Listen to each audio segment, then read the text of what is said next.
physically kickstart your computer. It's got a pedal. Oh, I'm already recording. Great. So that doesn't make any sense. Do you need me to record locally? No. I just I take the Discord audio and spit it out. Gotcha. Cool. I'm good with that. So, hello everybody. We're a little bit early, but thank you for tuning in to another episode of that D&D podcast's Improbable Interviews. We are joined tonight by Austin Walker, who needs very little introduction. He's kind of prolific in writing and tabletop stuff, and just I've had Austin. A busy few years. I've had. I was just saying this to somebody, like, it was Patrick Klepek. It was Waypoint's own Patrick Klepek.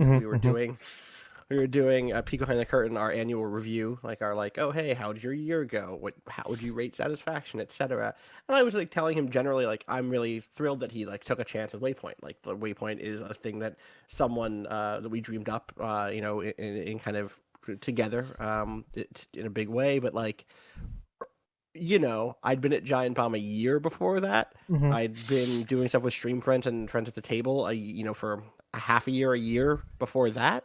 And so, and I'd been freelancing for a couple of years, but, I did not have the sort of, position that a lot of his previous bosses had, let's say. And he was like, don't worry about it. That's not true at all, blah, blah, blah, blah. I'm no, 3 years ago, who the fuck was Austin Walker, right? So I appreciate the support, obviously. I'm excited to be here.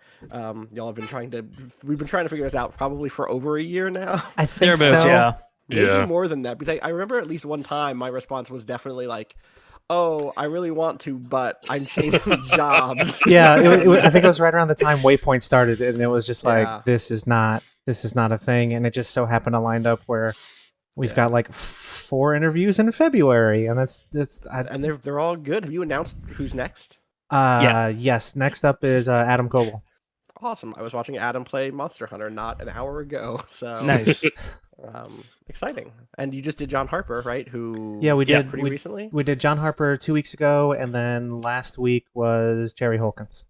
Oh wow, that's a really great. Have we played something together ever? Y'all played? It was not all together. No.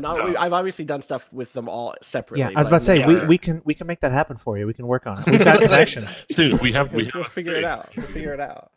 Yeah. That's exciting. So how's it going? How's everybody doing? See, I'm slipping into podcast host mode. It's just what I do.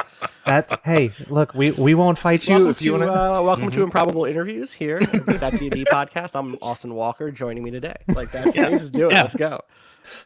I made a joke actually with John Harper that he set a very high bar.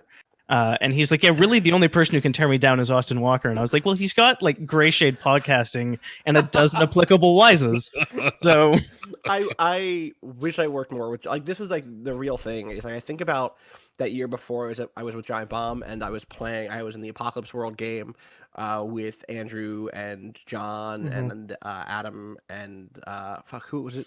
Aurelian, who was in that? I'm trying to remember who else was in that game. There were a couple other people in that game. I had a great time. I was in the Burning Wheel game with Adam and Colin and Jess and Andrew again, who I love playing with, and really loved those things. And it kills me that my schedule is now Monday through Friday is Waypoint, and a little bit of Friends at the Table late at night while I'm prepping and stuff, and the weekend is Friends at the Table, and that is it. And that is what my life is, because I miss I miss playing in games. I miss being in, one shots here or there.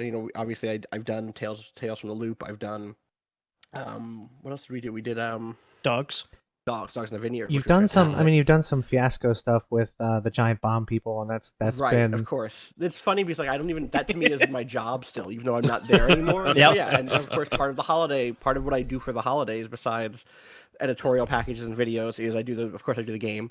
I'm wait, that's not even. That's another site now. That's not the site that I'm. Yeah. But yeah, so it has been a busy life in the last couple of years, and it's meant that I haven't gotten to do as many guest spots as I would like to. Maybe my life gets cleared up a little bit. One of our big goals at Waypoint this year is better work-life balance. Super important. We really pushed ourselves hard last year, and so maybe I'll be in a position to do some more guest spots here or there. I would love to. That's why I'm here now. Awesome. Well, I mean, yeah, maybe we can start the trend for you. That would be great, right? It would be cool to continue spinning this off. I did an NPR spot recently. I think it was Here and Now on NPR. And yeah, it was, and that was really fun. That's a weird thing because when you're prepping for like an NPR guest spot, what happens is you go like, okay, this is going to be a 40-minute conversation. They're going to cut down to 5 minutes. And so I need to have 40 minutes of material, and I need it all to be as good as anything that could fit in that 5 minutes. Yeah, Because the definitely. last thing you want to do is like say something foolish that then gets into that 5 minute thing. And then you do a pre-interview. One of the producers calls you and like interviews you for like an hour. Oh, geez. And I had a really good conversation with that guy, and then like we set up to do the interview properly, and like I go down into like the Vice VO booth, like we're not even just doing it where we do the podcast, but like really doing it. And then we do it in 6 minutes, and it's over. And she's just like, "Oh no, she's like, I got what I needed. I'm good. We're done." It's like, all right, have a good day. But it was all killer. It was a killer 6 minutes. So it was exactly, yeah. I'll take it. We got to talk about how nervous I am about Far Cry. So God, that's fair. That's a fair take. Yeah, I've not seen so many people go from being like ridiculously hyped about something to kind of just backing away slowly with their hands up. Yeah. There's some preview events coming up. I'm really curious to see how it goes. It's still one of my most anticipated things because I know it's going to generate a lot of conversation, and definitely I've heard things, behind closed doors in terms of like what some of their early goals were. I have no idea what they hit, if they succeeded at those goals or how those goals shifted, because they always do. But like, I am still very curious about what that is, and we'll see. Mm-hmm. Yeah, and at some point you get to fight Justin Timberlake, right? At some point, JT is going to come out. It's going to appropriate some bullshit, and then we'll have to get into a gunfight, I guess. Yeah. I hope he's the mid boss. That's it. That's what I'm saying. I hope he's like. He has to be in this organization, right? He's going to be in this cult organization in some way. He's going to be like the head of entertainment, right? He's going to be like part of the branch. He's like outreach. He's going to be the person who like goes out into the communities, and of course. VPHR or something. Yeah, exactly. Does he get an unskippable cutscene before the boss fight? Is the question. Oh, definitely. Does he get an alternate ending is the question. Yeah. Does he get one of those things where it's like, if you stay through the entire halftime show, then you get credits? That's the real question.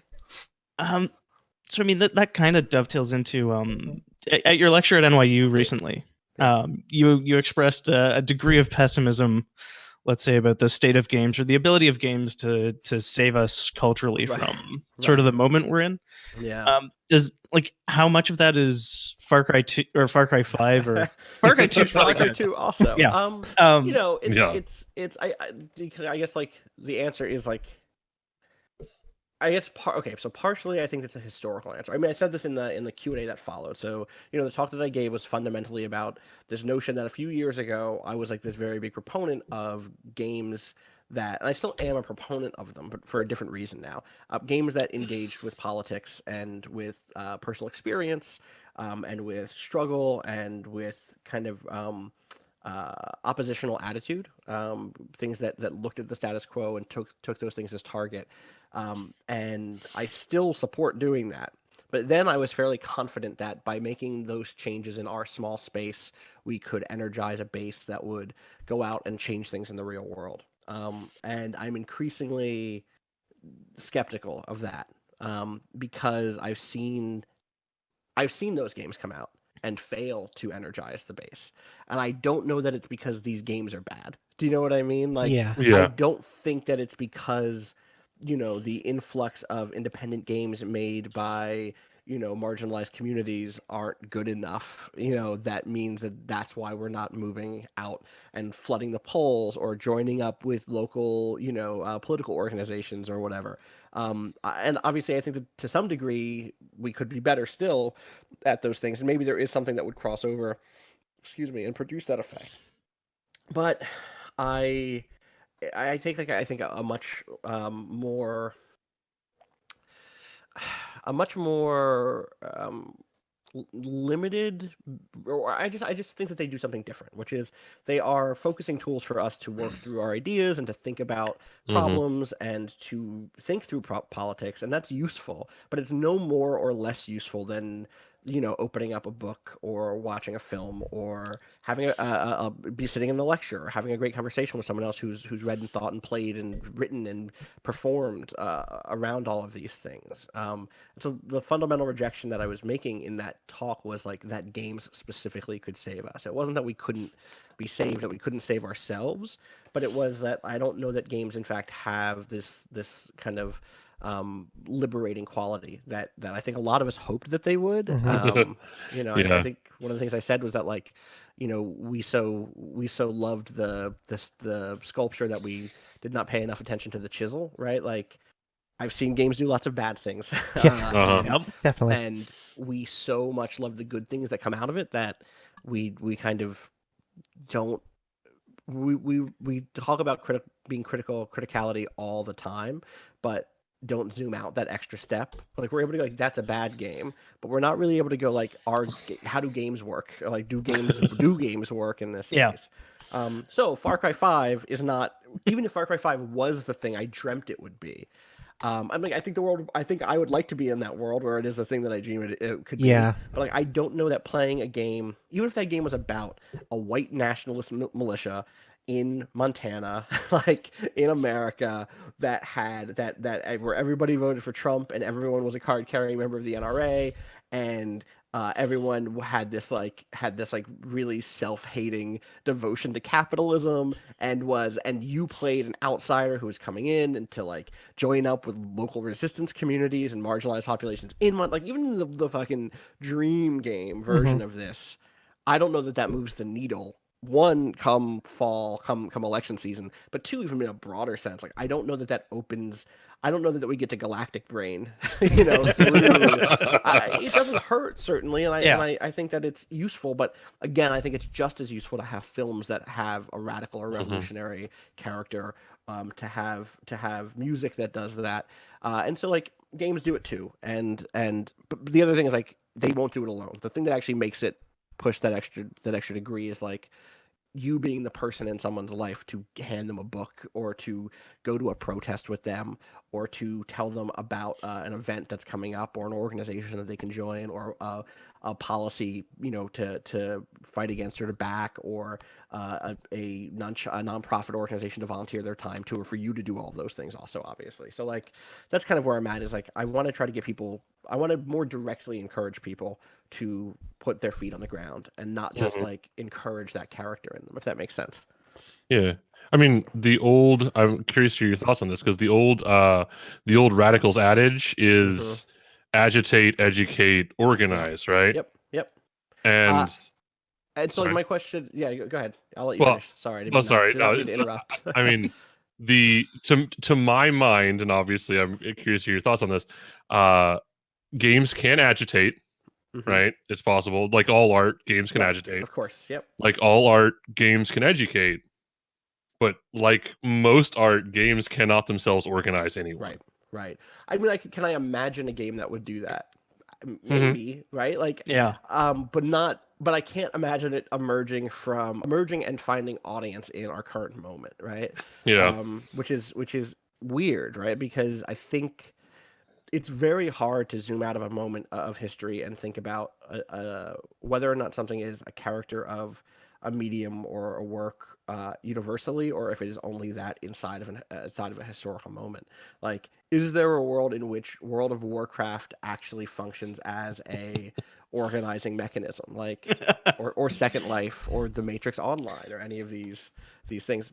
Yeah, there is a world in which that, but that's not this world, right? And Yeah. so I definitely I would love to see a game that actually tries to tackle that third one. But for now, I'm happy to see them trying to do those first two, right? Yes. Or Yes. if I'm not happy, I'm relieved. I'm not emboldened, but yeah, I'm happy. I'm happy. That's Yeah. fair. Yeah. Yeah. Well, because if they don't at least attempt to do those first two, if you don't attempt to agitate, Yes. you are complicit, right? Right. Oh, here. Okay. So actually, let's do this the other way around, which is I actually think they do organize. They don't do what we think of as radical organization. they absolutely organize. This is what we've I know where you're seen going. them do, Yeah. right? They organize and they flatten identity into a consumer identity, and they erase identities that are in any way antithetical or oppositional or alternative to that consumer identity, which is to say that like even if you are black, even if you are trans, even if you are not from the West, those identities have to be subsumed into a consumer identity. So you could be black, but you have to be a black gamer. You have to be the Yeah. black. You have to be the Yeah. black gamer or the black nerd. Shout outs to the black nerd who I'm. Terrence is a good dude on Twitter. Like I'm not trying to, but you know what I mean, right? Like, and I know this. I know this both personally and in a larger sense. Like that is one of the things that this sort of kind of sublimation does inside of culture. Is like you go okay, well, because gamer is the identity, everything else has to come into that or else. And but that is an organization, that is an organizing mechanism. It's just that organization isn't doing what we wish it would do. It's really not. It's really not. A lot of the organizations that have come out of gamer culture, if you want to use that sort of word, have been really troubling. They're actually, nightmares. It's not great. It's not great.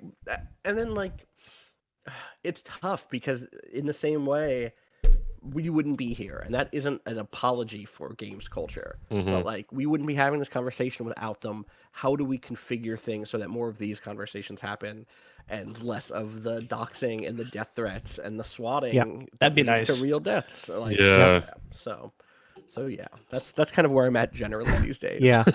So sort of on the topic of the current environment for people of color, I'm going to dip into our question bucket real quick. And we've got a question from Rob. He plays in one of our Dungeon World like mega campaign things. Awesome.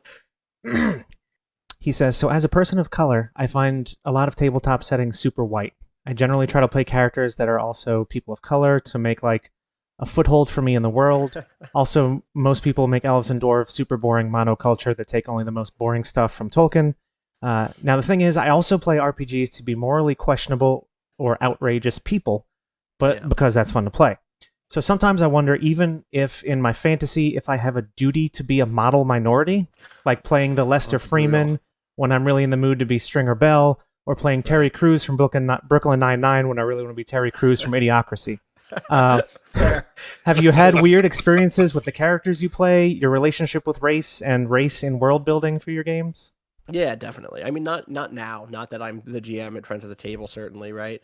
And not with like Adam, not with any other GM that I've worked with as a guest player, because those are people who recognize race as varied and as socially constructed, and as the GM, you're the person in charge of doing that construction, and collaborating with your players to do that construction. And so the thing that I'll say is like, you should feel comfortable doing that, and also demanding that your GM and encouraging your GM to build those other characters also. The world doesn't only need Lester Freemans, it does need Stringer Bells, and any great piece of fiction does.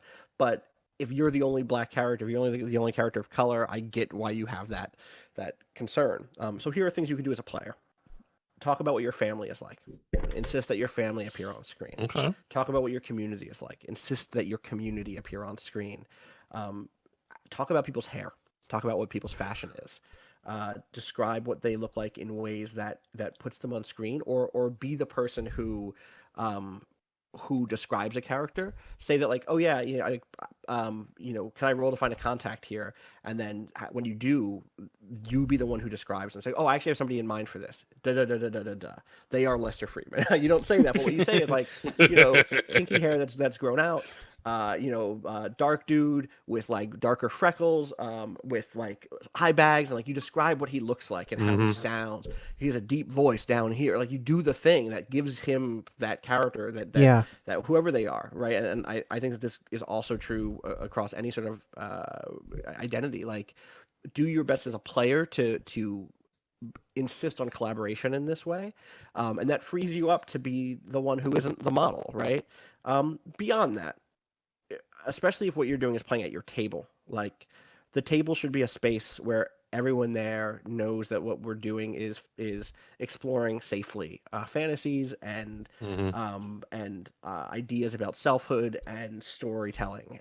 And if that space does feel safe and collaborative, one, you should be able to bring this up openly and say, hey, like, I really want to be a shitty black dude. Like, I really want to be Terry Crews from Idiocracy. I just want to just be yelling constantly and be ridiculous and absurd and comical.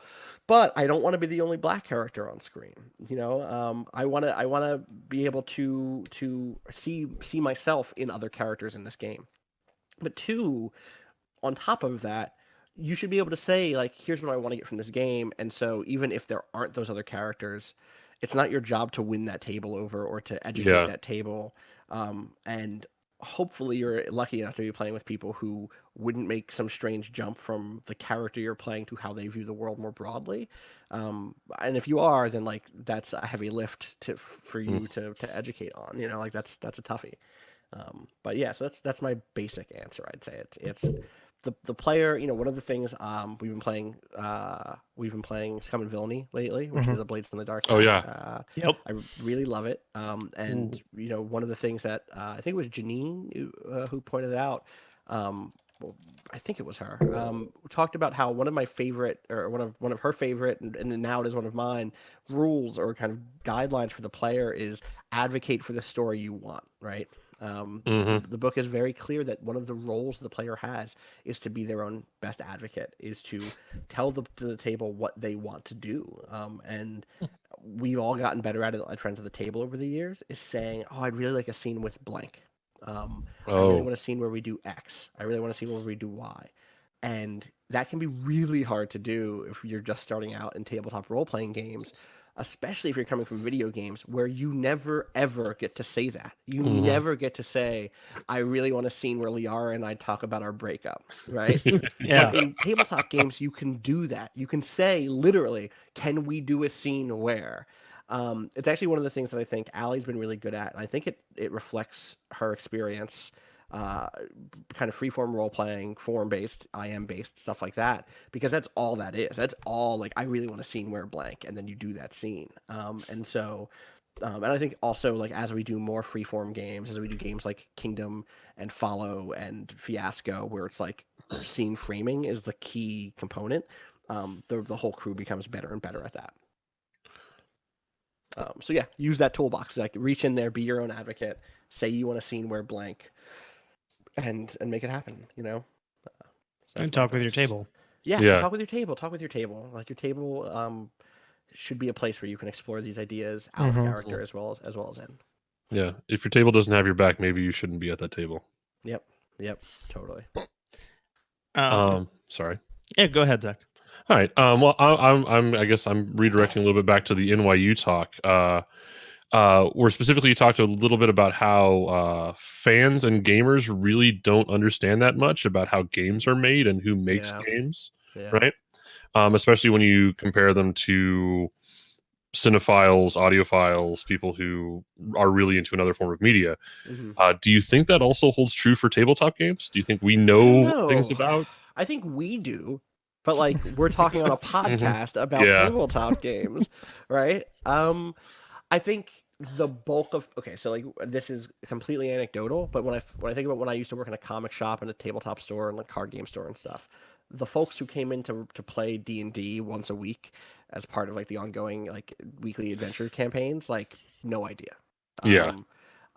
Very minimal idea in terms of, like, what the production looked like. Did not know the names of designers, did not know what went into design, let alone layout, let alone what actual, like, testing looked like, or anything like that, or balance, or what the breadth of tabletop role-playing games actually looks like in 2018. Or maybe that's wrong. They knew exactly what it looked like, and it looks like most people, by and large, play one game, you know? And so they're pretty representative of that fact. But that said, here and there, you do get those people who are like, oh, I really love, I love my Pathfinder subscription, and this month such and such designer has a module, and it's fantastic, and their modules are always the best. And that's not like all the way to like, again, that's not Galaxy Brain, like I'm on Google Plus every day, but it is like an understanding that people are there making decisions and have style and there's a craft to tabletop games, and like they get that. That number is very small compared to what I ran into in terms of just like people who obsessed over what their build was for their for whatever their 5th edition character was or their 4th edition character was, and that is not a diss to those people. They're having a good time, and they should keep having a good time. And there's lots to work with inside of that space. But I do think that that's still a problem in the tabletop scene. That said, in the places we move in, or that I move in at least, and I suspect that y'all move in, there is, I mean, like, I think we're all armchair designers in some way, right? It doesn't take long to become one either. No, well, like, and this is Zimmerman. So part of the talk that I gave at NYU is a response to Eric Zimmerman's Ludic Manifesto, right? Which is like, he wrote this in 2013, and basically said, hey, in the 21st century is going to be about being a game designer. Games are, if the 20th century was about film and moving pictures, the 21st century is about interactive pictures, right? Is about interaction with or games more broadly than that, right? So interactivity, systems, and that games could make us designers. And once we're designers, we can see through the muck and see why a system is broken and fix it. And we actually went out to dinner after that and had a really great talk, like not just he and I, but like a group of people. But he and I talked about this, and he was very receptive to all of my criticism. In fact, was saying like, oh yeah, I wrote a piece that I never published anywhere that was just like a tear down of my own manifesto. Like, I get it, like I've been there 100%. But he was saying, one of the things that it might be useful to think through or think about is that there are different types of designers, and like the thing that might have happened is we get the kind of like the style of designer or the lowercase d designer who understands the everything except for this like meta structure of design, which is about context and about understanding what audiences are like and understanding what players are like and understanding repercussions from design. And what we don't have any of that. What we have is like a huge field of people who think that things aren't balanced right, who think that like fire is too powerful of an elemental affinity or whatever, right? Except for instead of fire, it's immigration. Instead of having a two-handed proficiency or whatever, there are people who think that like, oh, the world would be better if we had more coal, and like that's it's not 1-to-1, but like, and it can't be, given what I've said before about the limits of games affecting the world directly. But it's hard not to think if games are doing that, there's this kind of instrumentalist systems logic and design that has come into play that is much different than the sort of like bigger picture, who understanding who benefits and understanding how best to keep things enjoyable and pleasurable for as many people, and like all that stuff just doesn't exist in the sort of armchair designer space. And instead it's like the barbarian isn't strong enough, which is also the name of my memoir, The Barbarian Isn't Strong Enough. So yeah. The Austin Walker story. The Austin Walker story. Yeah. So I mean, when we were talking with John, I don't want to keep bringing him up, but please, John's good. I think somehow it came up basically that his name was on the cover of his book, and I think we actually called him out a little bit because we're like, games aren't designed by just one person, right. And he said, well, see, the point of having my name on the cover is actually it's a political statement, because 4E D&D didn't have its head lead designer on. 5E definitely doesn't. Like, there's this sort of image that like a lot of the more mainstream games spring forth fully formed from the forehead of Zeus sort of thing, and he was trying to challenge that. Yeah.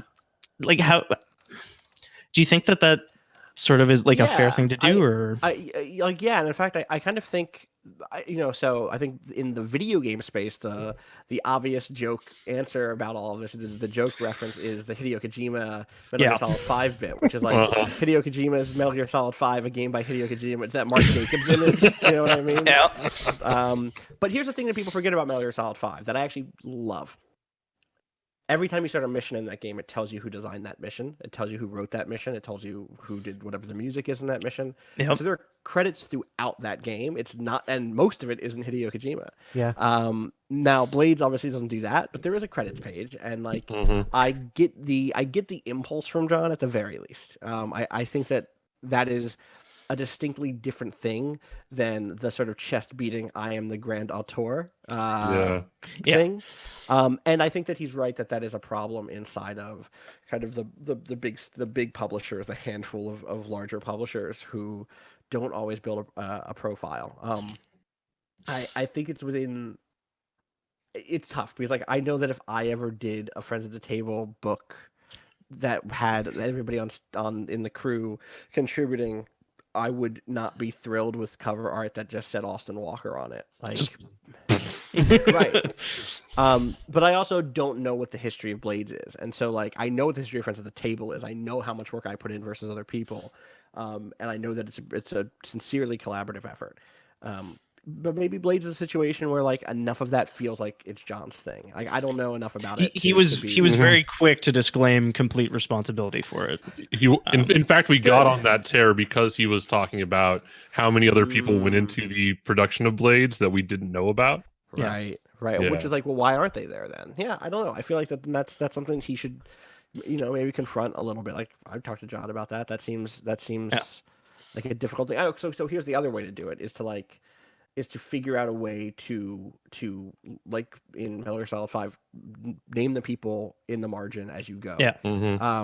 There are examples in books, like I can think about things like a lot of Powered by the Apocalypse World games do this, but like the margins are filled with tips, with funny movie quotes, with references. And it would be cool to have those things in the margins that say like, hey, or in the footnotes, hey, thanks to so and so who cracked this for us, right? Or like a tip from a designer, or a tester, or somebody who gave feedback or whatever that says like, Jane Smith figured out how positioning worked, and like, hats off, blah blah blah blah blah. Yeah. That's it. Also, I think that there's value in just like an acknowledgments page. Things like that are a little more feasible generally than like, okay, let's figure out a whole new layout plan. So like I don't know. I definitely think that it's a tricky thing in this space, and I hope that we keep working towards something that's a little more equitable there. So yeah. I want to make a Monty Cook joke so bad.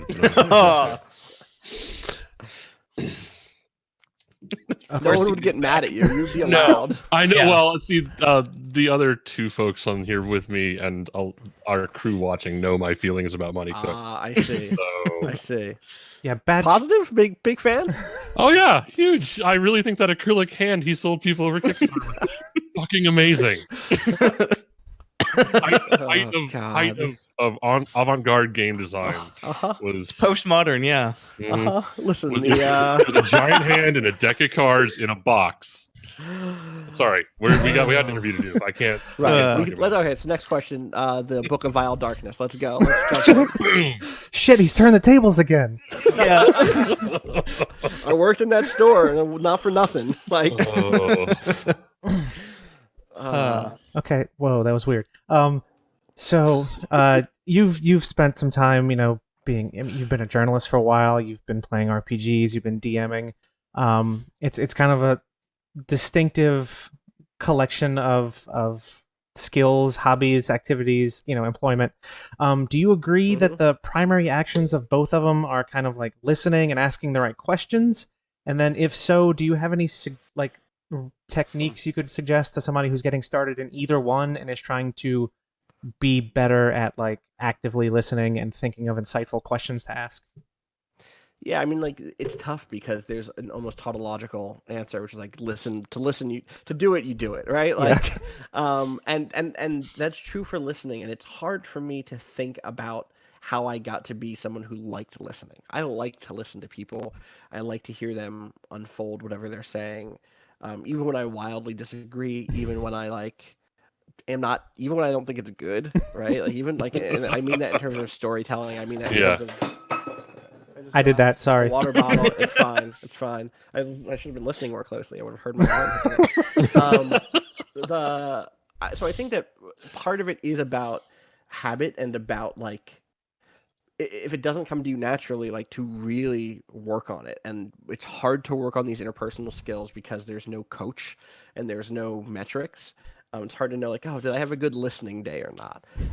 But okay, so here's a real example. Is like when we started Waypoint Radio, it was me and Patrick, right? And Patrick and I have always had really good rapport, even though we didn't work together ever before, and we weren't like close friends before Waypoint. Like I think people definitely assume coming into Waypoint Radio and hearing us talk and hearing us do streams together that we were like secret buds before Waypoint. I think we'd spoken together 6 times, 5 times, at a PAX, at an E3, and like had good conversations. We knew we would like to work together someday.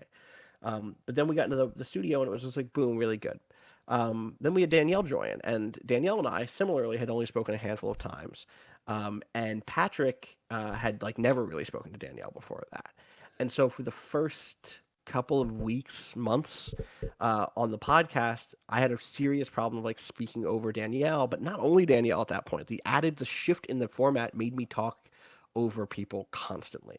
And so I had to make a real. It wasn't that I wasn't listening; it's that I wasn't leaving spaces for other people to speak. And I still do it when I get excited about things. You can still hear it happening. What happens is there was a pause, and I get anxious about the pause, and so my mind constructs whatever the next sentence is going to be, and so I fill in that gap. And the trick I had to learn was it's okay for there to be a pause. And I'd learned that already streaming and doing videos. If you watch like Giant Bomb stuff, or if you go back to Stream Friend stuff, there's a lot of dead air, and there should be. That format is really good for it.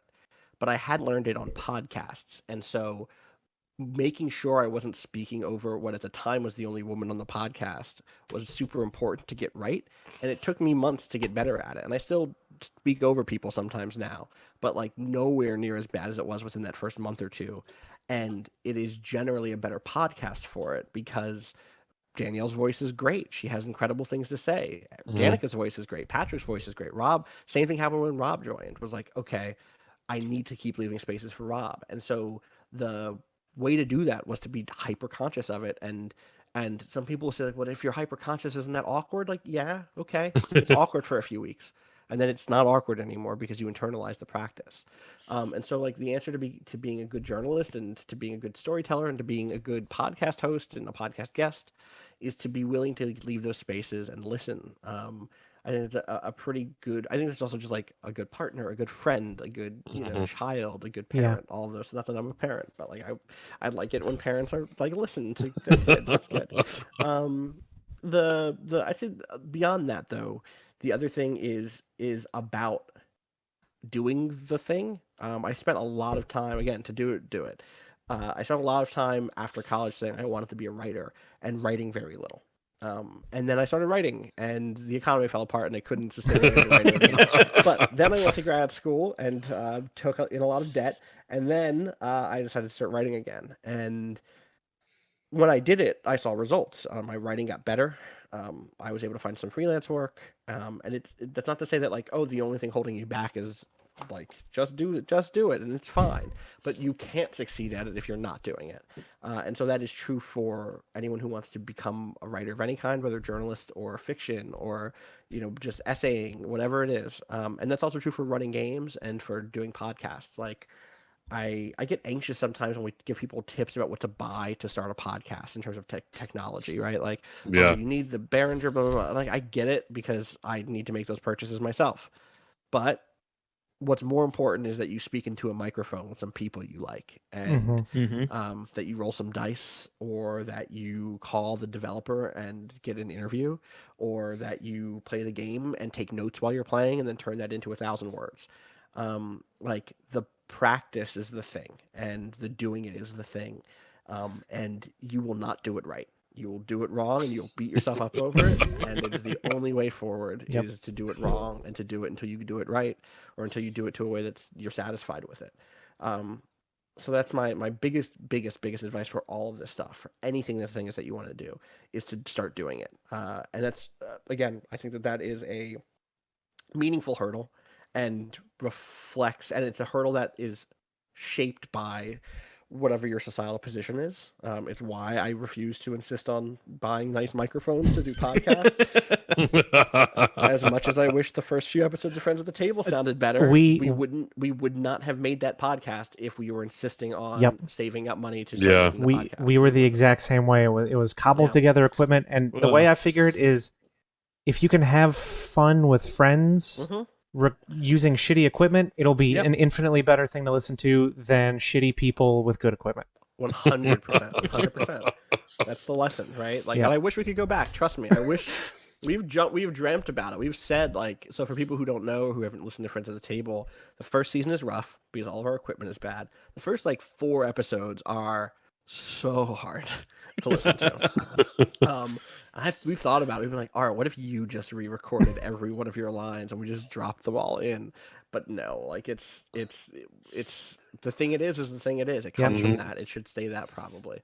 But if I ever win the lottery, we will have this discussion. Pay somebody to type up a script of exactly what happened, dice rolls and everything.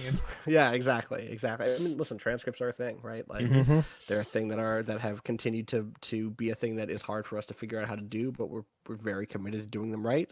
So it's hard. It's tough. It is. So we've kind of, over the interviews we've had and just talking to some people at work or online, I've heard varying ideas on whether or not there's sort of a universal jumping off game for somebody who's starting to play RPGs. Do you think there is one? And if so, what is it? I don't think there is. I know what I recommend, but it's not a universal, and it's not a universal because, like, I don't know what people want from those games, right? Like, if you love Final Fantasy Tactics and you wish you could do that with your friends, and like D&D 4th Edition sounds dope, right? Like, you should play some D&D 4th Edition. I'm not even saying that's the best tactics game of all time, but like, it's pretty good, and there's lots of material for it, and there's lots of great resources. For my money, the thing that I pitch the most is Dungeon World, because it looks enough like the thing people think role-playing games look like. And that's for like the stock average Waypoint reader or whatever. I'd say, oh, you should play Dungeon World, because I think it is open-ended enough to introduce someone to the notion of kind of the contemporary independent tabletop RPG, but also there are bards, and there are warriors, and clerics, and paladins, and someone knows what a paladin is, and that's really useful. There are things I would change about that game, and have changed about that game in playing it, and blah, blah, blah, but like, that is, it's still a really fantastic jumping off point. But also, like, if I was playing with someone who'd never played anything before, I might go a different direction. Or who never sorry, it's not that they wouldn't have played anything, it's that they wouldn't have like the gaming history, right? I ran The Tower, which is the game that Jack and I designed for. We designed it and then also played it for an episode of Friends of the Table. I remember Counterweight. I ran that for my mom once, and that was the first time she'd ever played anything like this, and she had a great time. And I think those sorts of more open-ended games like Quiet Year. I was right about to say Quiet Year. Quiet Year is Quiet Year is so high on my list of games to recommend people who've never played anything, because it's tactile and it makes sense instantly, and there's a prop in the cards, and the cards are fun, and they like instantly you can see how and why you would care about something like this. I think there's some like trickiness around stakes, and you don't necessarily get why you would play as a character. Janine and I have been talking about this recently too, because she is actually about to start running a game for some friends of hers, and they started with Fall of Magic, which she decided to do instead of Quiet Year, because you play as characters, and like, if what your goal is to get a group together that plays as characters, and you're invested in that character, Fall of Magic, I think is probably a little stronger than something like The Quiet Year for that, because you're like, okay, I'm invested in this character. This character has an arc. We're going on a journey. Like there's good stuff there. Also, there's like a $10 version of Fall of Magic that you can play through Roll20, and it's really good. Really? See, that's a lot lower buy-in than the other version. Yes, the other I keep like almost ordering the other version whenever I see that it's back in stock. It's up there, huh? It's kind of yeah. I'm pretty sure it's like I want to say it's like $12, something like that, $10. I'm checking, not $9.99. So that's it's really, really, really good. So I really recommend it. Zach alt tabs quickly. Yeah, totally not doing that. No. I tell you what, the integration of different like character sheets and stuff into Roll20 with the APIs and stuff has been fantastic. Like there's one for Blades that is incredibly done. It's so they good. just did one for Dungeon World, and that's what our big we have a mega campaign we run, and they've got the full rules for Dungeon World in there. Like it's the compendium. Like yeah. So you can just like we'll click a class into it. You can click a class and drag it onto your thing, and it fills out all the basic moves. And yeah. Oh yeah, that's so good. Really Common Villainy has something similar where you there's like a drop down button that you hit and all that, and it's still really cool. Like you like, oh look, all of these moves are here now. But the fact that we're so deep into Dungeon World, and like when we go back to Hyron for our next season, like that'll be really cool to have, because just clears up some clutter, some screen clutter. You know? Yeah. That, and it's also been fantastic because we've had a few people who have never played before, and we've been trying to do this as like a drop in, drop out. We pick a different crew of 4 people every time, and them having the sheet on their page where they can click it, they can see what every single move does with a description. You know, we're all here to help, but just having that in front of you, just you click it and it's done is fantastic. Are you doing them as one shots? What's the setup for this? So we have, I think we're at like 15 or 20 people or something at this point, but we have it set as members of an adventuring company in town. Cool. So we've got like a job board and stuff, and basically each session is a different job somebody goes out on, so you can, basically treat it like different episodes of the same show kind of thing. Right. Is it like West Marches style? Yeah. So there's like a map and stuff like that? Cool. There's a giant 100-level dungeon that's basically a ruined skyscraper from 3,000 years ago that they're exploring. It's rad. It's very Etrian Odyssey. Was that was one of the touchstones that we were driving for. Awesome. That was one of the goals for the current season of Friends at the Table, and then we just had to abandon it because it doesn't work for what we want to do, which is like a year-long show that is the one main product. Do you know what I mean? Yeah. Like, I love it. I loved building the map out, and I liked having people bounce around it and explore it that way. And I really, there's a world in which I think it could have worked if we'd gotten off on a different foot, but based on the way it kicked off, like it ended up, we needed to just move quicker, and it's a thing that we're still thinking about doing in the future in some other games and like other ways of doing it.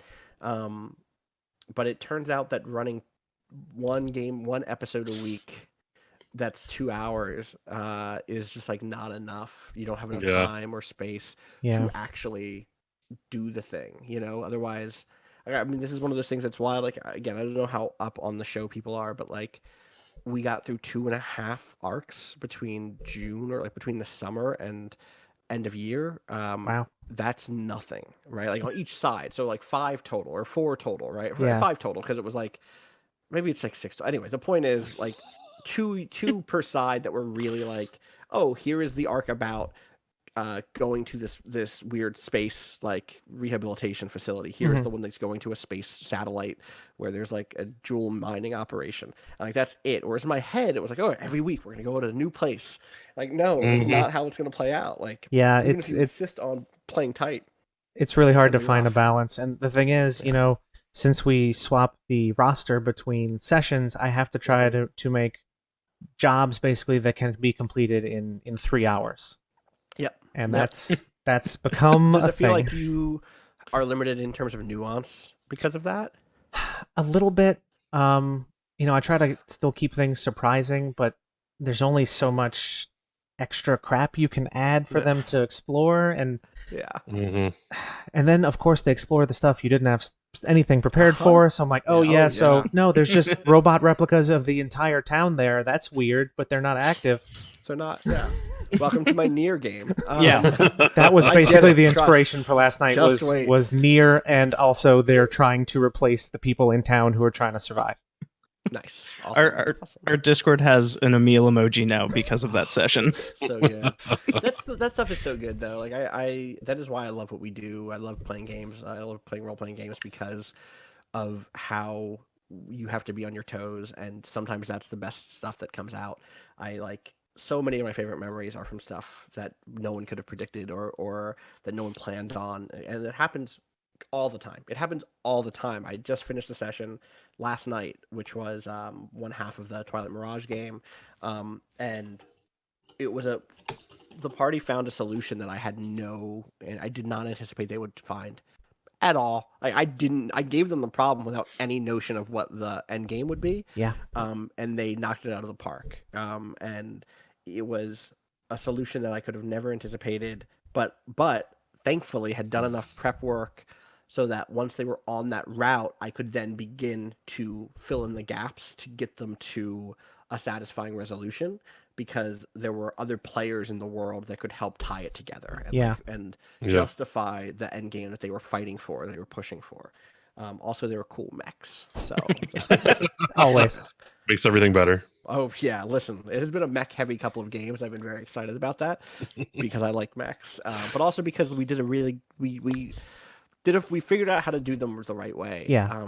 And we never I actually just now realizing it, that Counterweight was a show that was pitched as Zeta Gundam, but we only really have 2 characters with mechs in that show, in the main cast. Everybody had a mech in this past episode, these past couple of episodes, and they're all distinct, and they all have cool abilities, they all have cool abilities that are also very closely tied to who they are as characters, and they all do the big thing that I wanted to do with this season, especially with the second half of the season, which is have them do things you haven't seen other places, and have them feel tactile and weird, and not weird weird as in non-traditional, not just they have big guns on their shoulders. And I like giant robots that have guns on their shoulders, but I've seen it a lot of places, we've done it, and so we have stuff that's very cool, and I'm excited for people to hear. I almost said see, but that's not how the format works. We've been trying to do both, and it's a real pain in the ass. It's so hard. So we do live at the table with video, but not with our video, not with our faces. And I'm about to start doing my DMing session or my prep session. Not all of it, but once a month, I'll do a prep session streamed. And I'm excited about those things. But also it's a different format. It's a completely different format, and it requires a different level of prep, and it is stressful. So just a little. Played in games like that. Yeah. Yeah. So have you had the chance to DM for anybody who has literally never played an RPG before? You've heard it. My friend at the table is Allie, Jack, Janine. Never played. Wait, really? All of them? RPGs before. They just jumped right into. Holy crap! They're incredible. Yeah. That's awesome. I did that in college. I've done it a bunch. Thankfully, I did it when I was working at the comic shop I was working at. I did it in high school, but also I had never played one in high school, so that's pretty common. Isn't it the best? Yeah, it can be. If you're, I would give Austin of old much better advice about how to do it now. My favorite time ever seeing anybody learn how to play a game for the first time was seeing Adam Coble run Dungeon World for Danielle, Patrick, Danica, me at the Waypoint launch, because they had never played any. No one else on that table except for me had played a tabletop RPG, and Adam over the internet just crushed it. Just did such a good job with new players, and he and I talked about it afterwards. And I was like, oh boy. I mean, very broadly, it was a fantasy game in which Danielle's character was from Fantasy Rhode Island, and maybe was part of a baseball team, or her mom was part of the baseball team. There was lots of farting. Skeletons were weak to farts, I think. Fair, which is fair. And Patrick was a bard who had a Robotic Falcon and played like a synth, like a portable synth that he actually had on his phone. And it was goofy and ridiculous and truly epic in the sense in the traditional classical sense of the word. Very, very big moves. And so afterwards I went to Adam, just really briefly. I went to Adam and I was like, "That was wild. I'm sorry. Like that was way off the rails. I know." He's like, "Dude, don't even worry about it. Everybody had a good time." I learned a long time ago that when most people play RPGs for the first time, they get told no a lot. Mm-hmm. They say, "Can I do blank?" Yeah. And the answer is no, because that's not how grappling works. That's not how weapons, that's not the damage die for a weapon. That's not how whatever works. And so I learned to say yes, because their first experience should be hearing yes, and should be about exploring the wildest ideas that they have so they can see the limits of that and see how limitless actually tabletop role-playing games are. And so I really did my best to internalize that, and that's made me so much better at running for new people.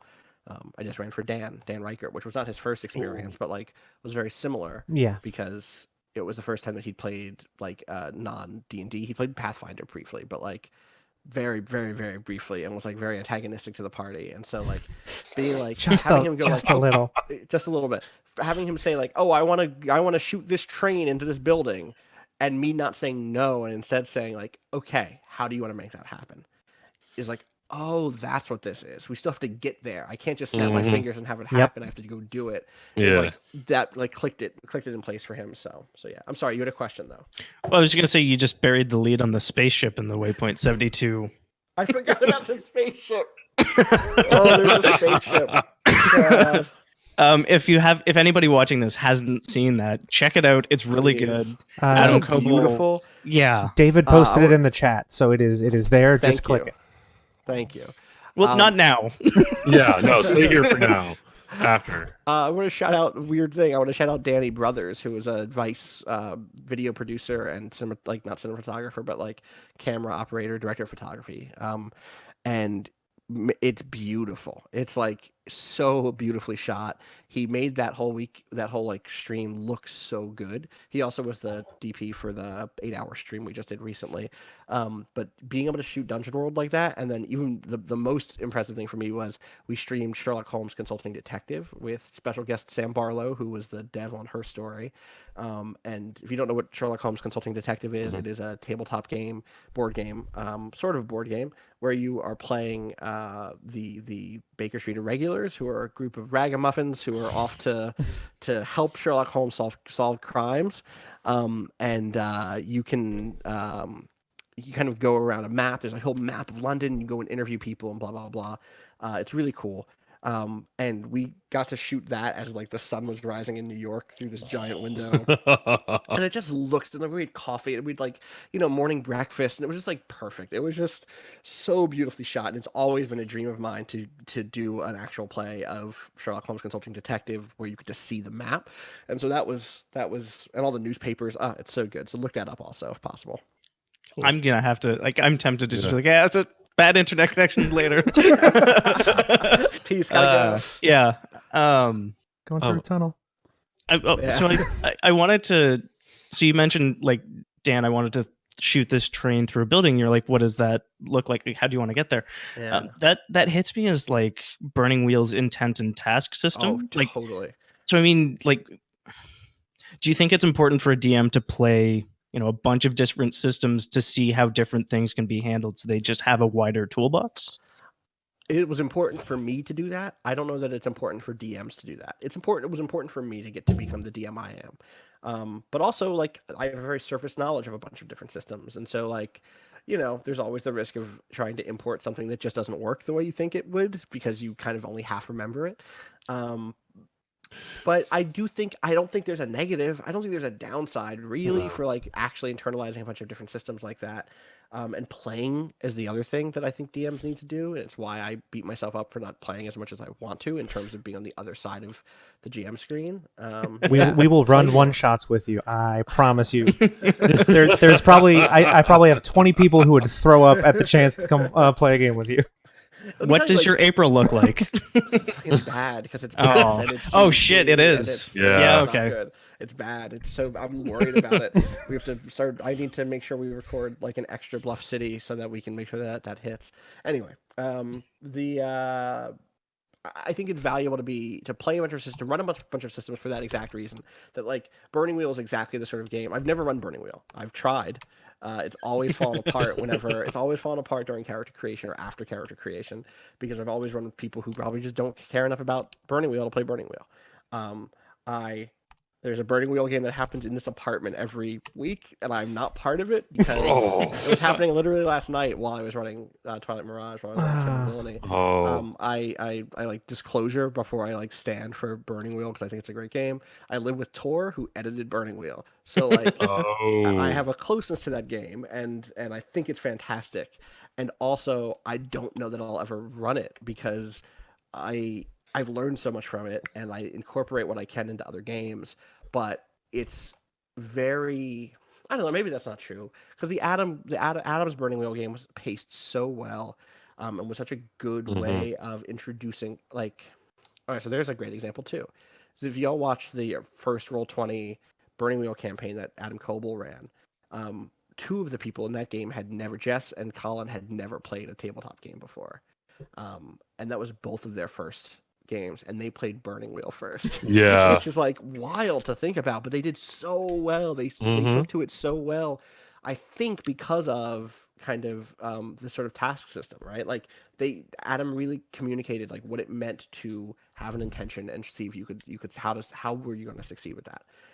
And so maybe there is a version of that I would consider running at some point that is a little bit more not loosey goosey, but like where you really unfold the systems in a really slow and careful, meticulous manner. Yeah.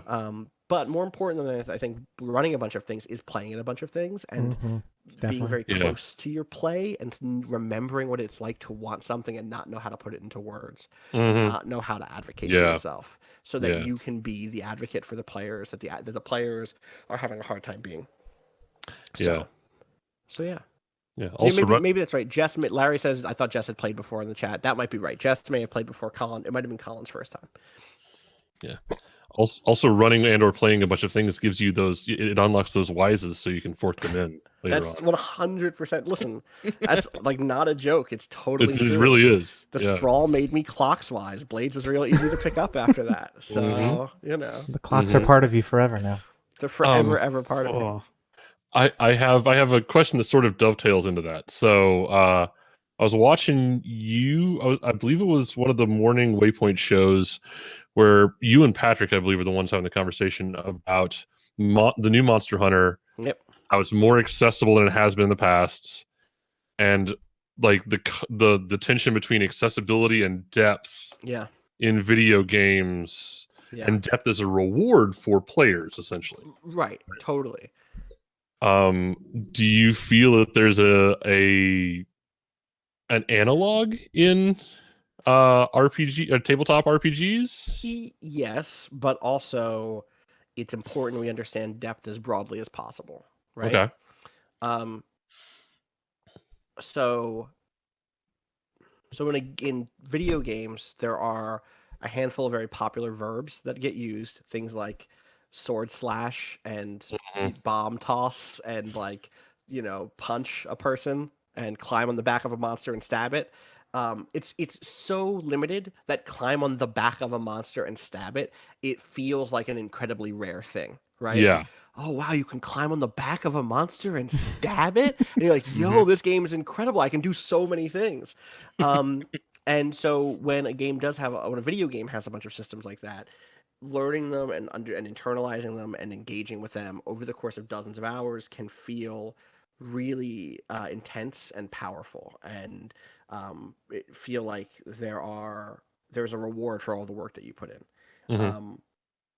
That is also true for tabletop games. I think about Burning Wheel, something like understanding Duel of Wits or Fight or whatever enough to engage with those systems. Those are subsystems inside of Burning Wheel that allow you to have a much more complex conflict resolution, where you're not just rolling your sword skill or your what whatever you're however you're debating somebody, you're actually engaging in almost like a micro card game around that stuff. Yeah. Which are fantastic, and like learning those things does unlock an extra degree of like enjoyment from skillful play. And in terms of expressivity, like it's nice to play Duel of Wits. When I was playing Burning Wheel as Basil, it was really interesting to play Duel of Wits with him because I knew how to play him in that way. I got to Yeah. express things in that way, and that was really cool. But there is also this other sort of depth that I would be tempted that my brain wants to call soft depth or like soft skills, social Okay. skills, people skills, but like all that shit's really gendered in a way that I'm not really fond of. What I really Fair. mean is depth is also tabletop role playing games also have that skill, that the kind of skill incline for narrative structure, for Mm-hmm. characterization, for learning how to play with dramatic irony.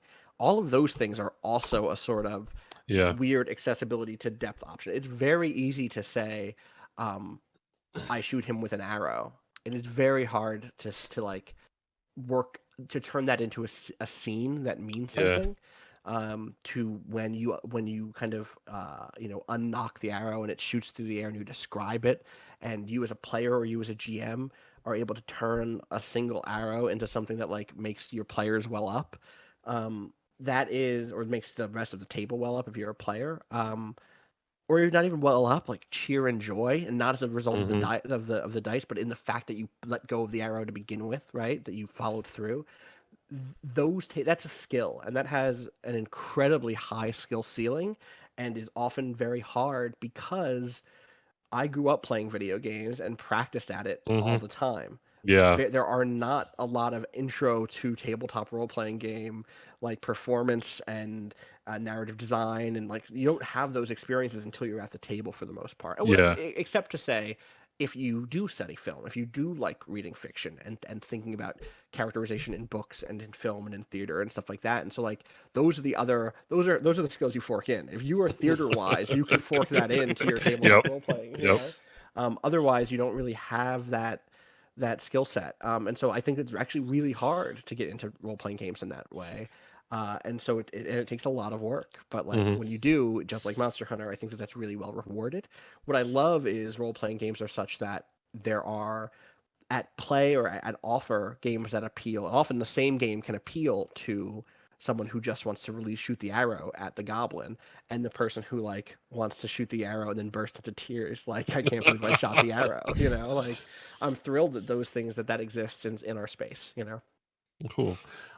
Yeah, actually it occurs to me now that you're climb on the back of the monster and stab it example. Like it's a skill, it's part of gaming skills, whatever we're using for that Yeah, yeah, term, yeah. right? To know that in an RPG, like a tabletop RPG, I can totally do that Yep, totally. regardless, right? Totally. Totally. I mean, like, how often, if you've run something for a new player, if you've been with new players, how often do you see them look at the sheet and go, like, okay, so Mm-hmm. what 6 things can I do? What Mm-hmm. 3 Yep. things can I do? Mm-hmm. How often do you hear me as a GM, even now playing with experienced players, do I say, don't look at your sheet, just tell Yep. me what you do, we'll Yes. figure it out. Mm-hmm. And it's so hard. It's one of the reasons I actually love playing with new players is they go, I do whatever. And I didn't mean to slip Yep. into a Dan Reichert impression there, but like, that's like what it is. It's like, I want to shoot the train at him. And like, all right, Dan, fuck, okay. You want to shoot the train at him. Okay. Let's figure out how you can shoot the train at him, I guess. But that's one of like the beautiful moments is when you see it click in their head that like they could just, oh, I just say I do the thing and then we figure it out Yeah. from there. Yeah. And like seeing what people do with that and how it will 99% of the time just defy any expectation you had for how Yeah. a situation was going to go is like, it's a little beautiful moment that I just like to keep with Pretty me. good. Yeah. Totally. Excuse me. No worries. So proud of them. There's at least one every session. So I've had them for It 18 happens. years, so they happen every day. Okay, I have one for you. So, one of our missions, kind of from the inception of the podcast, was trying to not just make a place where the people recording had fun, but to make it something where people of all walks of life, of all demographics, could feel like they could play with us, hang out with us, like just to feel like they could be included. And we've been striving for inclusivity, and it's one of the things that since I came out as being trans is something that I've definitely focused on even more. Do you have any ideas for like what we can do, not only as like a podcast, but like as a collective of nerdhood in general to be more inclusive for people who aren't included? So the thing that I think my brain is at most often is at this point about on ramps and material resources. I so for me as someone who like there's a couple of things. Like one at Waypoint, for instance, I do my best to find and elevate voices from marginalized communities, from marginalized backgrounds that otherwise would not have platforms, and like that's a thing that I'm in the position to do. But that doesn't mean publishing their work only. Like it does mean that. It also means like being very attentive as an editor. Um, it means linking them to resources they might not have known existed. It has meant often like working with writers whose copy is not as clean or as like traditional as what the rest of games journalism looks like. And doing your best to make sure it's the best version of an argument or an idea that comes out, but also still retains the distinctive character of whoever's writing and isn't sanded down into the voice of the publication. Now, that's like a website. That's such a different thing than a space like this. That said, one big one is like, or that said, there are ways to translate those things, right? So, like, having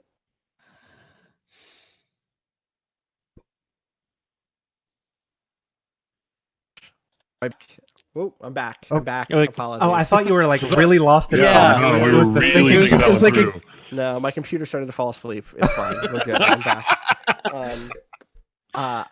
Thinking about this space, for instance, as one where it isn't just, and like this is tough because the goal is to get people to tune in, but like to have this as a space where not only experts come, but also like neophytes and people from backgrounds who on paper don't have anything special, any special knowledge in terms of game design or show running or anything like that to offer the audience. Like having them be part of this would be is a huge. I don't know what beyond the group, the guests we just talked about. I obviously haven't seen your guest list. Do you know what I mean? So this isn't a judgment or anything like that. Yeah. Sharing the table in that way is a huge one. But even more than that is like, how could you put together? Let's say that you are like a 16-year-old like trans kid whose parents are shitty and like who isn't allowed to play role-playing games. Like, how do you put together an introduction to role-playing games for somebody like that? I think one of the things that I've always thought has been really rad has been makeup tutorials on YouTube. I've spoken to so many of my trans friends who have said like, oh my god, thank god for makeup tutorials on YouTube, because like no one would tell me this.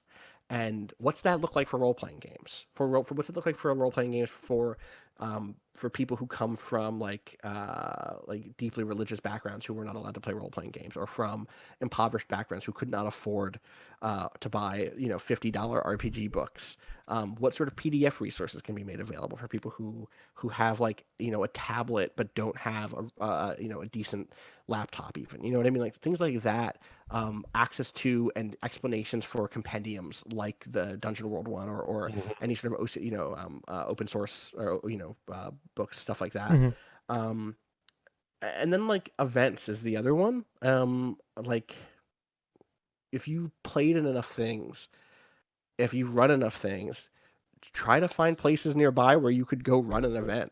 And that's not a how do we turn this show into the thing? That is literally like, go to your Boys and Girls Club of America, go to your go to a women's shelter and like suggest like, oh, I'd love to do a game night here. Like those places do events with people all the time, and it is not a thing that comes up that often. It's not a thing that I think that our community thinks of that often. I think we think about children's hospitals a lot, and I think that's cool. Children's hospitals are dope and they need support. But there are lots of places that could also use support and help, that and entertainment, and this notion of what this is could be brought to those spaces. So that's a thing that I've thought about a lot lately. there are ways to bring in those communities. If you are someone who like teaches at a school, like think about having a game club there, and like think about what you could think about, like how cool it could be if you were 17 or 16 or 15 to stay after school instead of going home to your like shitty parents, and get to like play D&D with some people. Like that is such a big thing to offer. And the other thing is just like in terms of what you do as like a show is like do your best to offer representation, to take criticism as like on the chin as you can, and internalize it and address it. As someone who's fucked up a lot, like it's useful. It's really useful to hear why people are disappointed and like figure out how to address that. Like it's so useful and it makes everything we do better. So like try to serve your community as best as you can. And also think about the stories you're telling, and like again, I don't think that there will ever be the D&D campaign that will save the world, right? Right, We play right. D&D because our stories don't save the world in a weird way. But try to use them as a vector to talk through things and explore ideas, and think about community and violence and marginalization, and put those at the forefront, because those things are absent, not because they're not dramatic, but because the people telling stories have not been burdened by them often. And so they seem foreign, or they're just absent, or when they're there they're corny, and like there are ways to do stories about struggle and resistance and growth that are not corny, and like do your best to do those. Like that's a small ask, all said. Yeah, definitely. So yeah. Do you think any games that have like a pretty strong political message, like Dog Eat Dog or Steal Away Jordan, do you think those have a place, maybe even in like a school curriculum? Absolutely. I never got to run Dog Eat Dog for students. I would love to have run Dog Eat Dog for students. I mean, obviously, I was teaching at like a college level, so it's a different thing. I think it gets really tricky if you're teaching at like at a high school level with a huge class, where like the nuance there could be lost, and whoever's playing the colonizer could just be like, yeah, I see, yeah, totally. But like in an after school club where like you're like, okay, we're gonna play this game and then talk about it. That's what it's gonna be. That's a much different thing. And I think even the right teachers with the right students could play Dog Eat Dog, or things like that, pretty well. I have used games in various respects to teach before. I built something that was really fun once, which was like we were teaching a course on. So I used to teach in a department called Media, Information, and Technoculture, at the That's a University of cool Western word. Ontario. It's a cool word, technoculture. Shout outs to London, Ontario. Yeah, shout outs to London, Ontario. Yes, absolutely. You know what it is. And we were doing a kind of a couple of classes in a row on the notion of technological fixes for non-technological problems, right? Like, and the problems they're in trying to do that, right? Like, how do you build a fix? How do you build a technological fix for poverty? Oh, you can't do it because poverty isn't primarily a technological problem. You can build technological solutions that can be applied socially, along with other social fixes, like blah, blah, blah, blah, blah. I'm like, it would be one thing if I got up there and talked about it. So instead, what I did is I broke the class into 9 groups, and I assigned them each a planet, and each planet had a major sociological problem like poverty, or diminished resources, or crime, or slavery was one of them. There was like the group on Saturn found some sort of pod that was filled with like an ancient alien race who then like they immediately like had enslaved, and like, or at least were in shitty working conditions. And so it was actually their like sociological problem was inequality, and not just like slavery. It was like, oh, people are really mad and are rioting, like they are not going to take this shit anymore. And there's sort of 9 of those, there was like 8 of those, something like that. And they also, each of them had some sort of resource. Each group had something that was special about it, right? So like Mars had like entertainment and gambling or something, and Earth had been somehow retained its natural beauty, and so it was like it had a lot of natural resources again or something. I don't remember. It was 4 years ago. But what I didn't tell any of the groups. So what I did is like, all right, here's your stuff. Um, Here's a list of what every planet has. Here's a list of what here's what your problem is. Solve it. What I didn't tell any of them is that they were all different planets. So they all thought that they were just like, oh, I'm the moon, and so on the moon our problem is not enough oxygen or whatever, and to build a solution. And so like it ended up being this really fun game that turned into them proposing an idea and then needing to negotiate with the other groups about what they had and what they didn't have, and very quickly the notion of like all of these problems being overdetermined being tied together, crime being connected to poverty, poverty being connected to resources, resources being connected to inequality and greed, ended up being this really fascinating thing where there was just I just will never forget this one moment where someone was like, I forget the exact bit, but like someone was like, okay, so we're gonna take the minerals from the moon, and the moon's group was like, you're gonna do what? Fuck off. And I was like, yes, so good. I wrote about this once on Clockwork World on my old blog. I need to find that and link that, because that was like one of those moments of like, oh wow, like yes, games can be an incredible teaching tool, which kind of goes back to what we said at the beginning of the show, right? Like, yes, one of the things that games can do is educate, and I think maybe this is the other thing, which is like on a small scale, they can totally organize. Like maybe we should be again thinking about local games, or thinking the other way, which is like thinking about local big games, thinking about the big games movement as being a really great on the ground notion of organization. If you read reports about some of those things, I forget which one we just ran a story on a couple of months ago on one of the kind of like big games where everybody plays a mayor or like the Secretary of Defense and the zombies are coming. Like, oh wow, you managed to organize like 1,000 people around this thing. Like you could do that in campaign, or, in election season too. Like maybe not as exciting. I don't know, but I'm not dragging the people who did that. That sounds dope. I would love to have played that game, but how can we incentivize those things around play? Yeah. We've actually got a guy on our Discord who's designing one of those in his spare time. Sick. So Awesome. shout out to Matt Evans. So I do think it, to that point, I think I've always found at least since I found a regular gaming group, I found the stereotype of like the antisocial nerd that plays D&D to be somewhat like that doesn't really apply, because we actually organize ourselves. Like if you look at the average like tabletop gamer's schedule, they are managing 5 or 6 different schedules at once, and I mean there's if not a natural, then at least a strong learned quality of organization, of social organization there on some level, for most of us anyway. The other thing I wanted to drop in was that I taught at high school at a very strange high school, which I could go into in more detail if we didn't have like 16 minutes left and a bunch of questions. Long story short, they learned magic there. Continue. It was basically Hogwarts. Now, I myself and another teacher actually ran a 2-hour block of D&D during the day that was both social studies and math. Okay, that sounds great. It was good. It was good. Nice. We had a lot of kids statistics, that came to talk. Yeah, exactly. We had a lot of kids that came to our school in part because they were having trouble academically other places. So they were. I liked to use the term, and it's probably not a good term, but I use the term math phobic. They just sort of shut down around any sort of math. But it turns out if you roll a d20 and have to add it to numbers over and over and over again, you get over that fairly quickly. Yeah, totally. That's awesome. Yeah. Yeah, cool. I think that's we still have a couple more viewer questions, right? Yeah. Yep. Cool. So David, who's one of our original crew, writes, it can be intimidating to find a group where you're able to explore the sorts of collaborative storytelling experiences that address complex and nuanced issues. Do you have advice on how to approach looking for a group to play with and explore these issues? Like the real bummer is not really.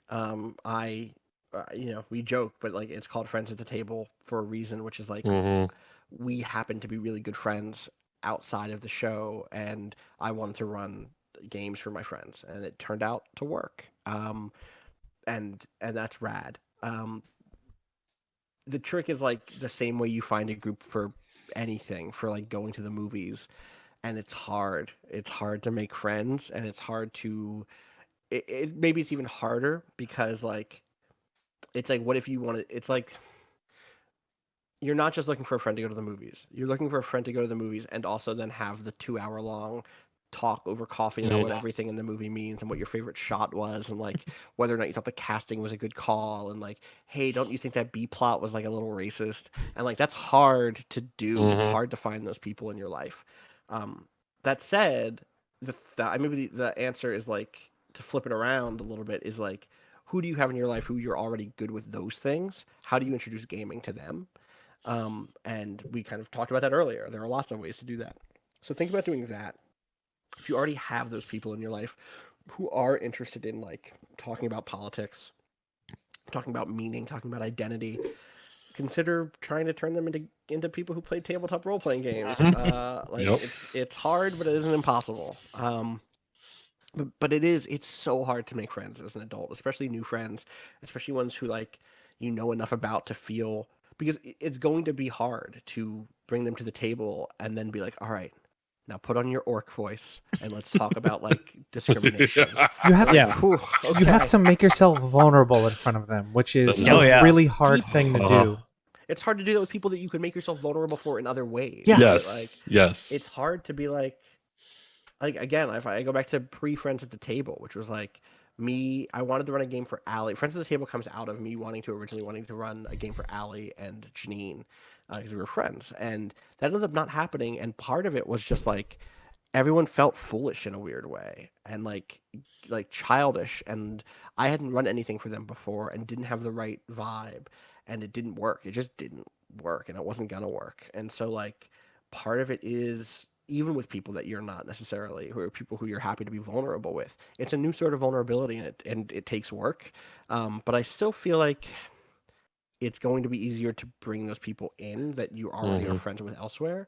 Um, and not to oversell it is the other one, right? Like if you want to explore those things, like that's rad. And if you know that there's a sort of person who wants to explore those things too, also rad. But like fundamentally you have to like speaking in orc voices or in the voices of people doing heists or in you want to be able to you need someone who wants to play pretend in some way. And from there like the doors open up and you can do a lot, but you know. So yeah, that's my suggestion. Okay. He also had a follow up of as a listener of Friends of the Table, you address weighty emotional issues and deliver actual pathos. How does said table establish and enforce boundaries before and during play? So we talk a lot ahead of time. I mean, a lot is probably unfair. It's probably like we could talk more ahead of time about like about lines and veils, but like we at the beginning of every season we have those conversations. They're like, what is on table? What rating is this? What is the stuff that we want to deal with? What stuff do we not? My players put a lot of trust in me around issues, and the fact that we talk pretty consistently about the show and the tone and what we're going for helps with that. But more than that, like at any point, any player can pull that veil and say like, let's not go here. Um, we're pretty clear about that. Again, like I've gotten better over the years about being very clear about that with my players. We've never. I guess it's not true. I've talked about this publicly that like we threw away an episode this season. We threw away the first episode of the season this season and reshot it or recorded it because it went a place that I wasn't happy with, and that no one at the table was really happy with. That had to do with a playbook. The Veil had we started Twilight Mirage with the Veil, and the Veil is a kind of a cyberpunk game that has a lot of focus on emotions. Instead of having stats, you have states. States are about emotional characteristics like anger and joy, and those aren't either of the real ones. I think it's mad and happy. I think, or maybe it's there's joy. like peaceful and all that. Right. Yeah. They're all paired off, right? So it is like scared and powerful, peaceful and angry, or peaceful and mad, whatever. And there's one of the playbooks is the empath, which is all about in its original format. This has since been changed. The second edition of the book has like moved this around a little bit, but in the edition we first started playing with, they have a special currency called flow, which they get by taking from people and reducing their emotional spike. The game also has a system called spikes, where you spike every time you do a thing, you become more like that emotion. That emotion becomes more powerful for you. So if you've been powerful again and again and again, after you hit it 5 times, you become like your powerful blows up basically, and it gets a certain stat, and all the other stats go very low. Go to -2, right? Oh. Yeah, it's rough. It's like all the other stats go to -2, and whatever you spiked goes to +1. So it's not even a bonus. It's not even like you can go up to 3. So it's like if you get lost in rage, even if you're normally very good at being powerful or being mad, like you're not even that good anymore at it. Yeah. So it's an interesting system. But the empath was all about gaining this currency called flow by absorbing the emotional spikes from somebody. And we had a character who was an empath who was like, "Oh, I can tell that you're upset. I'm gonna do this." And the NPC was like, "No, I want to be mad right now. I have a good reason to be mad. I don't want to not be mad." And the player in question like just refused to say no to that. And like because they felt like the playbook didn't work if they didn't have flow. Yeah. And like, oh, this isn't a big deal. Why isn't there a big deal here? And then it ended up involving another player, and it was a situation that was like, oh, this is like there are serious consent issues here that are not being dealt with well. And so we had to have lots of talks about it and like make sure it was very clear why that was not cool and like why it couldn't happen at the table. And if the playbook in question was encouraging that sort of play, we couldn't play with that playbook, and we had to change things. In the end, I think we got a much better, more interesting character out of it. And I think part of what was happening there was a distance from the character in question. The player did not have a real closeness to the character, and so they were looking at their sheet and saying like, "All right, how do I do my character?" Yeah. And the answer was like, "Oh, I get the point. I do absorb to get flow, and then I use flow to do my other abilities." And so they were just like pursuing that without thinking about who their character was. And so it was rough. It was genuinely one of the hardest things that has happened on the show in terms of like behind the scenes throwing out an episode and starting fresh. And like, again, I think the season is stronger for it. But that has to be a thing. It turns out the table survives, right? Like you pull back, you go like, I'm not happy with how this worked. This feels bad. Like, let's talk it out. Let's figure out what happened, and let's make sure we don't go down this road again. That's happened for me on the other side too. I think I've talked about this before, but like when we were doing the Burning Wheel game with Adam, there was a plot line that dealt with an assault that I was not happy with, and that like I thought we had drawn a line, and we had drawn a line, but there was a difference in like whether or not he thought it was being crossed, because there's a difference between like depiction and reference, right? And I think that is a real gray space that had not been fully discussed, and it was like deeply like frustrating and upsetting to me. Not I wasn't mad at anybody, but it was upsetting because it was upsetting, and that's how things are sometimes. But we just had a conversation about it and we moved on. And like I'm grateful to play with great players and have had really fantastic GMs who are willing to have those conversations, and to realize that like those little adjustments are not the end of the world. They are in fact doing the adjustment can make someone's whole like week, life, year, whatever better. And so like do those, you know. I've got one sort of follow up to that, and I'm sorry to be monopolizing you so much at the end here, but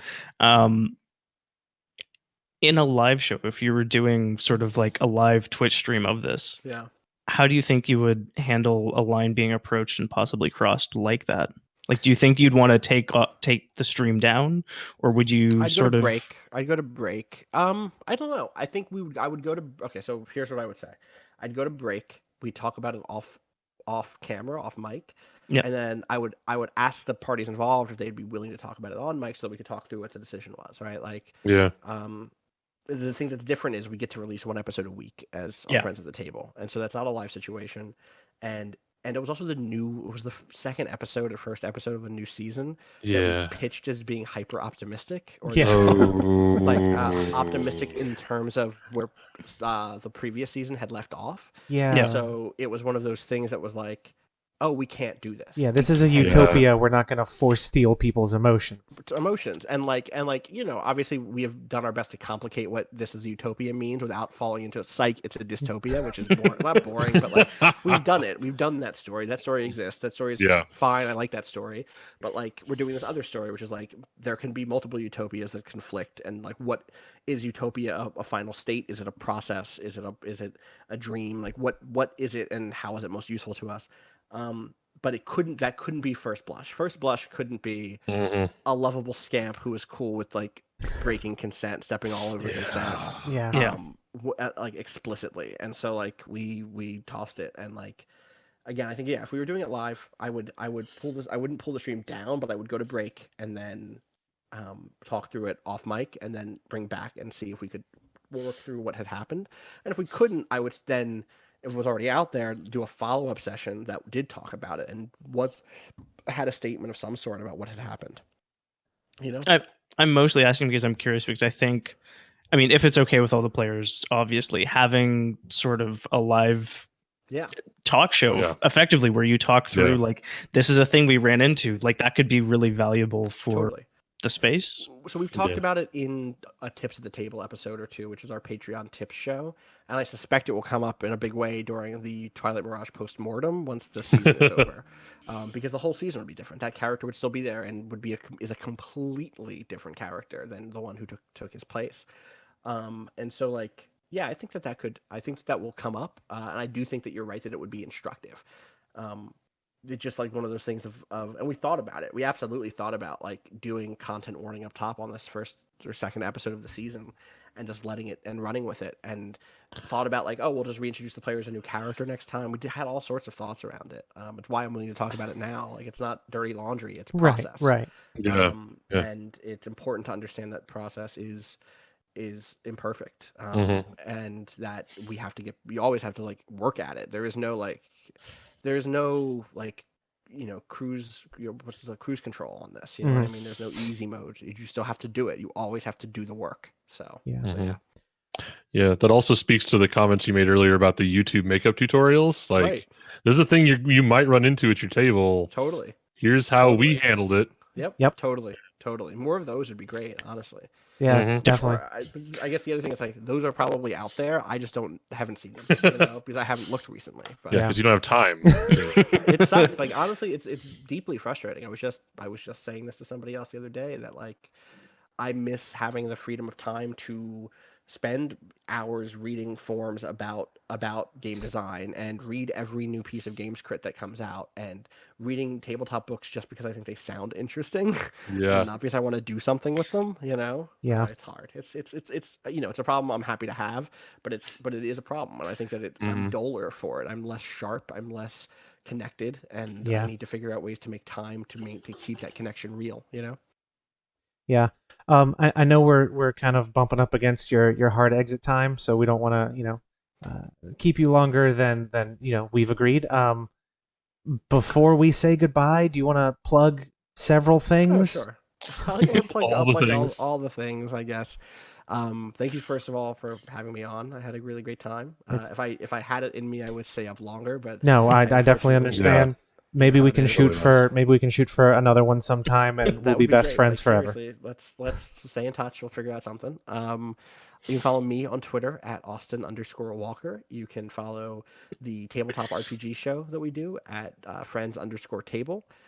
We're also over on Facebook at facebook.com/friends@the-table. There's also a great fan group there. You can support Friends at the Table. You can also listen to the show, friendsattetable.net. That's an important one, or on any pod, whatever. Friends at the Table. I would say, if you've never listened to the show, if you like fantasy, I would say hop on in Marielda. There's a mini season called Marielda. Start there. It's really good. If you like sci-fi stuff, start at Counterweight, episode 1 or 0.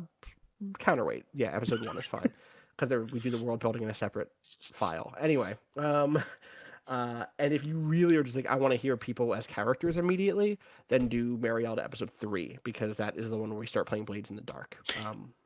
1 and 2 is Quiet Year, so we build the world with Quiet Year, and then we do a time jump and come back to it as Blades characters. It's really good. Cool. I really love it.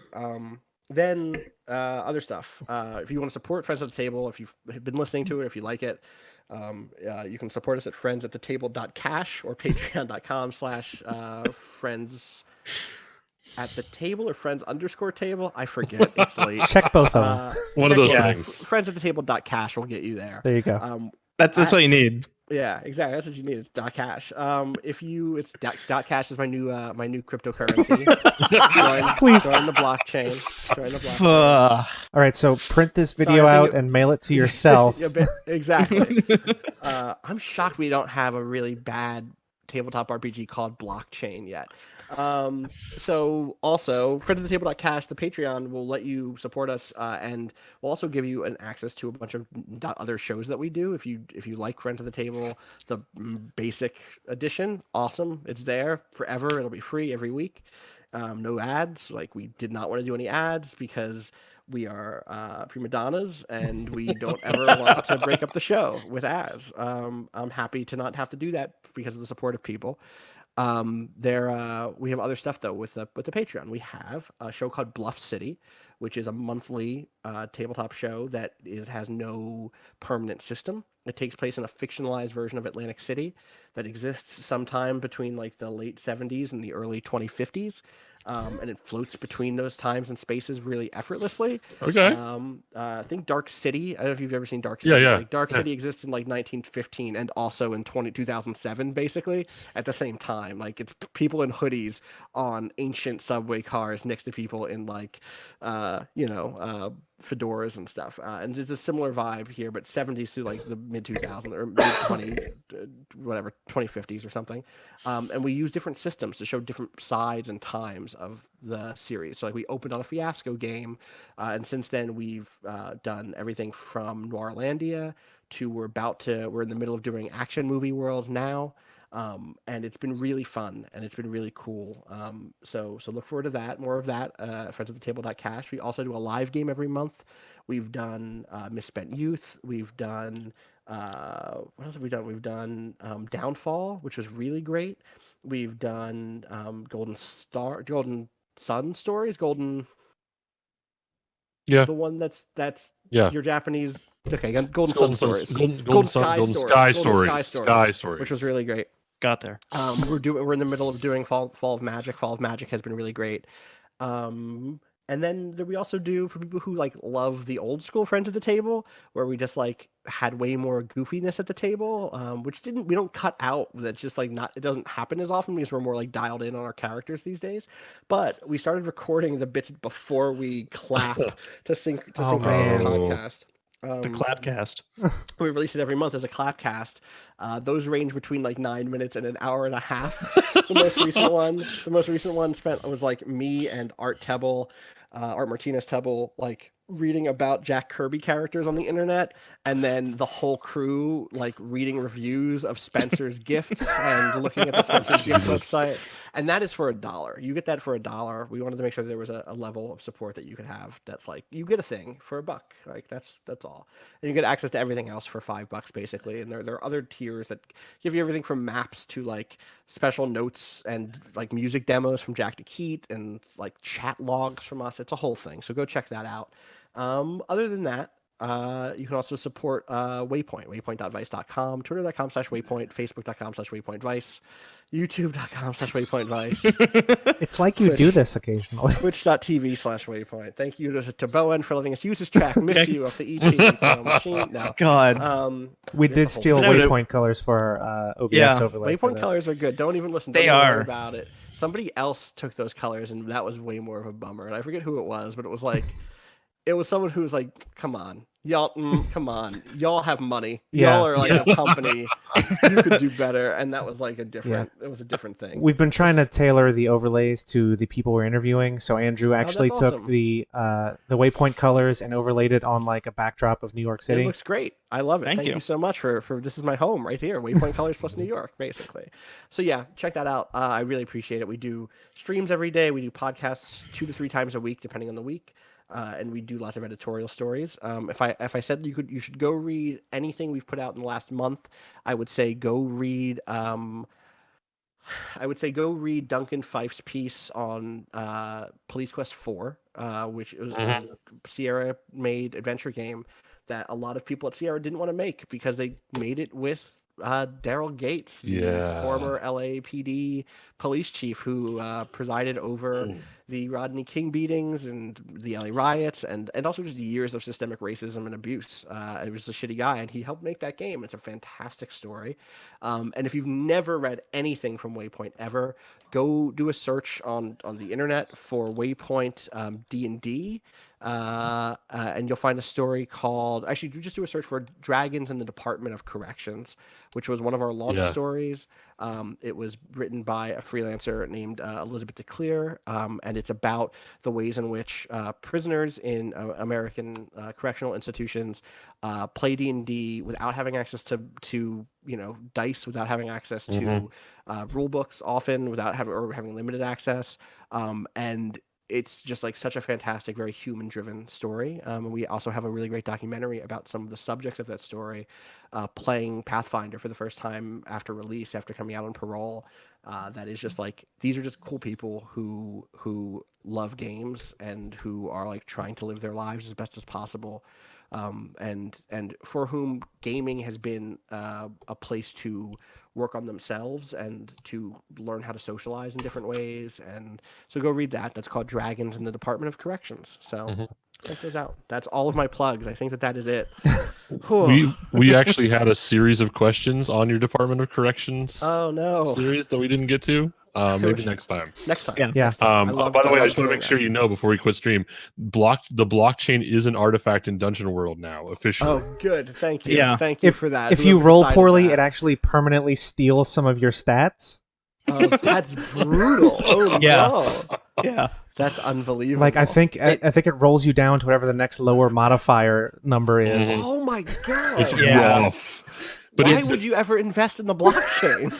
Exactly. Why would you? You take moves from the things you hit, but sometimes if you screw up, you lose moves. Yeah. Got you. That's pretty great. I love it. Yeah. I love it. But Thank you so much. yeah, no, for, thank you Dude, for thank you for your coming time, on. man. Of This course. has been fantastic. If you're at PAX South, I owe you, I guess, a second beer now because you helped me with that trial in the Dungeon World campaign awesome. 2 years back or something like that. Yeah. It was a few years ago. It's been a while. How'd that go? That worked out okay? He was executed. Brutal. Okay, but so No. he killed a child in the middle of town square. So Okay. Then Yeah. yes. and Yeah, then at one point I was like not guilty, and I was like, bro. Bro. Yeah. But Let's no, be honest. It's not bend laws, lift gates. No. Oh. All right, I have to go now. After that. You ever hear a joke so bad you have to go to sleep? Exactly. But seriously, thank you so much. This has been fantastic, and hopefully one day our schedules work out, and Totally. you can come back on. You can actually play something. That'd be great. Oh, Yeah. Thanks so much, absolutely. everybody. Have a great night, man. Have a great night. Have a good one. Bye bye. Bye, everybody.